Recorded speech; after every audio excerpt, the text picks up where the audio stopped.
Meskipun media Jepang belum meliputnya, masyarakat Indonesia membentuk geng di Jepang dan berkumpul dengan pisau. Sebagai orang Indonesia, aku merasa malu to see their behavior. Memang benar kami menculiknya demi uang dan kami...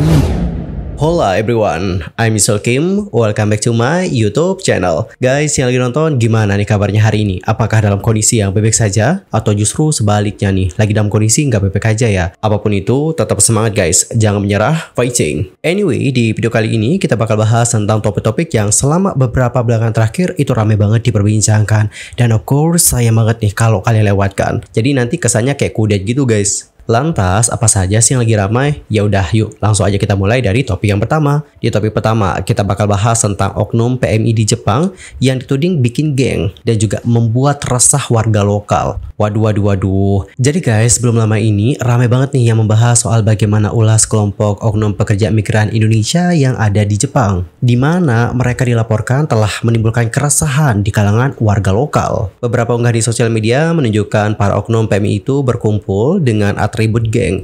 Mereka seperti mengibarkan bendera kelompok, bahkan ada juga yang menunjukkan sajam. Berdasarkan informasi dari salah satu akun X, yakni @minato_sato, para oknum PMI ini membentuk geng dan juga mengganggu ketertiban di wilayah mereka bekerja. Unggahan itu juga menyertakan sejumlah foto dan video yang tampaknya berasal dari akun sosial media kelompok geng tersebut. Namanya teman-teman, untuk akun sosial media, khususnya adalah akun Instagram dari kelompok geng itu, udah nggak ada guys. Aku juga nggak tahu sih, apakah udah dinonaktifin, udah dilaporin, atau bagaimana. Intinya adalah untuk akunnya itu udah nggak ada. Dan seperti yang biasa, kalau kalian cari nama Instagramnya, yang ketemu adalah akun-akun affiliate.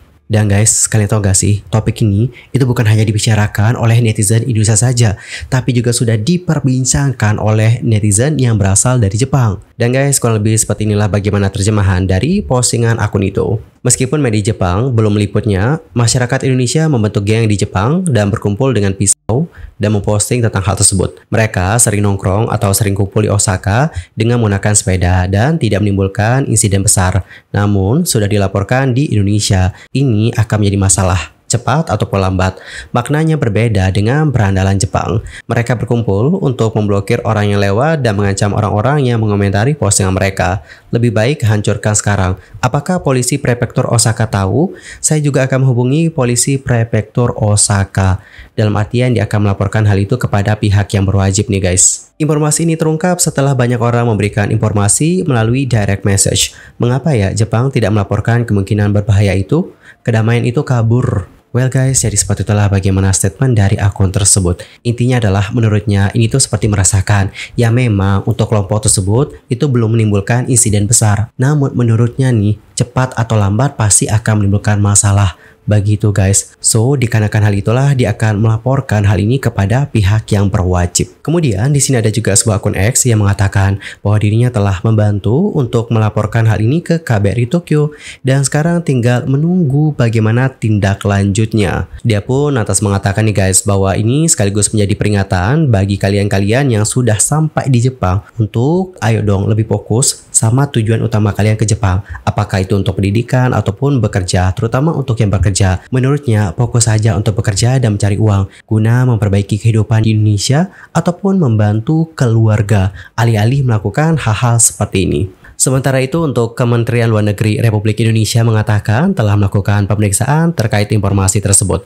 Perwakilan Republik Indonesia di Jepang juga melakukan komunikasi dengan komunitas Indonesia di Jepang untuk mendalami informasi ini. Direktur Perlindungan Warga Negara Indonesia dan Badan Hukum Indonesia yang bernama Juda Nugraha dalam keterangan pada media pada hari Minggu tanggal 1 September 2024 yang lalu mengatakan KBRI Tokyo dan KJRI Osaka saat ini sedang mendalami kebenaran dan akurasi informasi tersebut, termasuk berkomunikasi dengan simpul-simpul masyarakat Indonesia di Jepang. Kemlu dan perwakilan Republik Indonesia terus mengimbau masyarakat Indonesia di luar negeri agar selalu mematuhi hukum negara setempat, termasuk menjaga ketertiban dan menghormati budaya lokal. Sementara itu, menanggapi isu yang satu ini, berikut adalah beberapa komentar-komentar dari para netizen. Malu-maluin, mending segera dideportasi saja.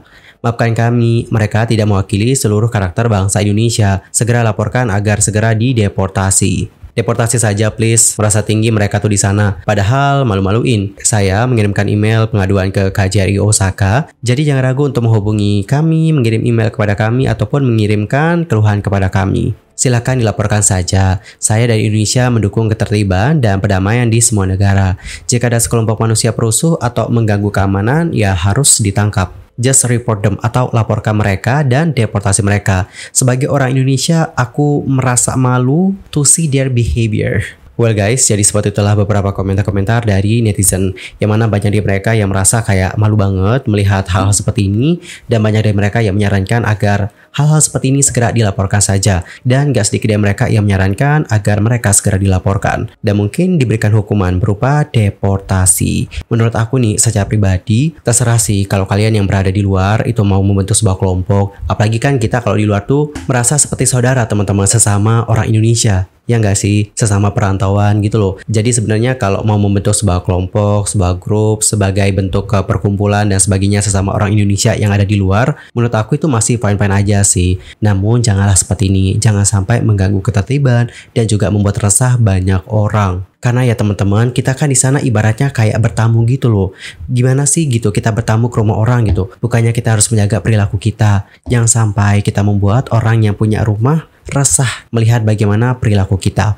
Dan guys, bagaimanakah pendapat kalian akan hal yang satu ini? Entar komen ya di kolom komentar. Lanjut ke topik yang berikutnya, kita bakal bahas tentang sebuah pengalaman yang menurut aku pengalamannya juga cukup mengerikan. Jadi guys, ada seorang YouTuber Korea yang mana dia itu diculik oleh penduduk setempat saat bepergian di India. What? Kok bisa sih? Lantas ceritanya kayak gimana nih? Kronologinya kayak gimana? Jadi guys, ceritanya tuh kayak gini. Belum lama ini ada sebuah insiden terjadi di mana seorang YouTuber Korea diculik oleh penduduk setempat selama 30 jam. 1 hari lebih guys. Berdasarkan laporan dari case manager JTBC yang disiarkan pada tanggal 23, sang YouTuber berangkat ke Leh India yang terkenal dengan jalur trekkingnya pada bulan lalu. FYI, channel dari sang YouTuber adalah yang ini ya guys, J Let It Go. Dan usut punya usut, untuk si J Let It Go katanya telah melakukan perjalanan ke India sebanyak 3 kali. Jadi bukan pertama kali guys dia ke India. Sang YouTuber lantas menceritakan nih guys bahwa pada awalnya dia itu berencana untuk naik bus menuju ke Leh. Tapi sayangnya dia terpaksa nih untuk menggunakan sepeda, dikarenakan untuk bus itu hanya beroperasi selama 2 bulan dalam setahun.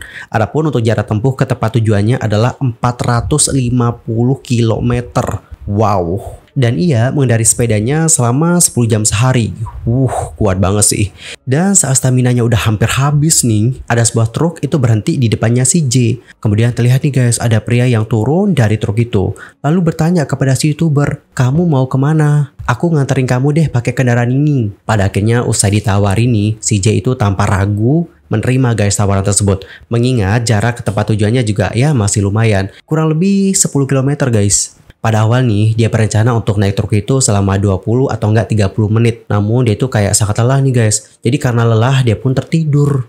Dan ketika dia terbangun, dia malah mendapati dirinya lagi berada di gurun. Yang mana lokasi dari gurun itu jauh nih guys dari tempat tujuannya dia. Sikap dari para pria yang menawari si J ini tumpangan tadi itu berubah guys. Mereka mulai mengancam si YouTuber dengan menggunakan tokat dan juga meminta duit. Dan gak hanya itu saja, mereka juga mencoba untuk mengambil ponsel dan kamera si J.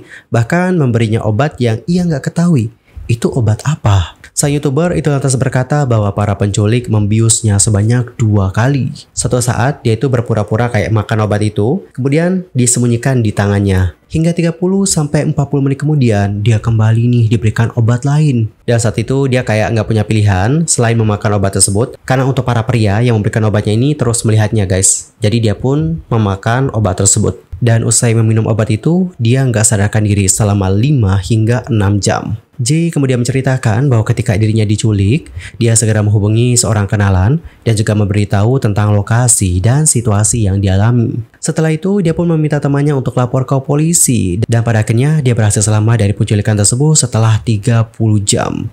Namun sayang nih guys, dia itu kehilangan uang tunai sebesar Rp10.000 atau 1,8 juta rupiah. Setelah selamat, sang YouTuber lantas pergi ke kantor polisi dan juga melaporkan para penculik. Namun, polisi setempat itu malah menunda penyelidikan dengan mengatakan bahwa hal tersebut bukanlah yurisdiksi mereka. J lantas minta tolong nih sama temannya yang merupakan warga lokal sana untuk minta polisi menyelidiki ulang. Dan baru deh guys, polisi akhirnya bergerak dan menangkap para penculik ini. Para penculik lantas mengatakan kepada polisi bahwa itu bukanlah penculikan, tapi merupakan sebuah tumpangan ketujuan dengan ada imbalan uang.